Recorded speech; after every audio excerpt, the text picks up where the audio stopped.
In the recent Independent Women's Forum, CEI's Angela Logomassini filters out the hype from the facts about so-called endocrine disruptors. She points out, as we here at ACTIA have said for years, that the term simply doesn't have real scientific meaning outside of its repeated use by activists and the media. The campaigns against these chemicals are a huge drag on the economy, forcing consumers into second and third-rate products. BPA, triclosan, phthalates, and other chemicals have all come under junk science attack.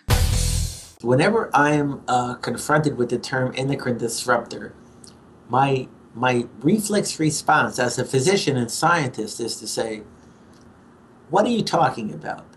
What endocrine function is being disrupted by this chemical at levels that we encounter?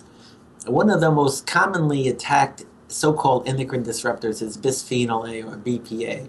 BPA was initially developed and found to bind to estrogen receptors. So from that point of view, just technically, it does have some endocrine activity.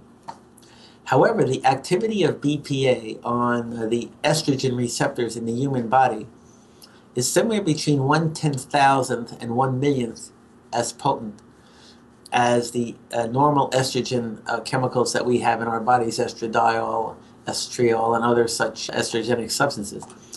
So the amount of bisphenol A that we encounter from cans and cash register receipts and food products of all types doesn't amount to any realistic interference with estrogen function. And yet this term is thrown about willy-nilly by so-called environmental or so-called consumer groups who are trying to scare the public and get the attention of the media. And in doing so, they're very successful because endocrine disrupting chemicals are all the rage when people talk about we must update our toxic chemical laws to protect us from endocrine disruptors.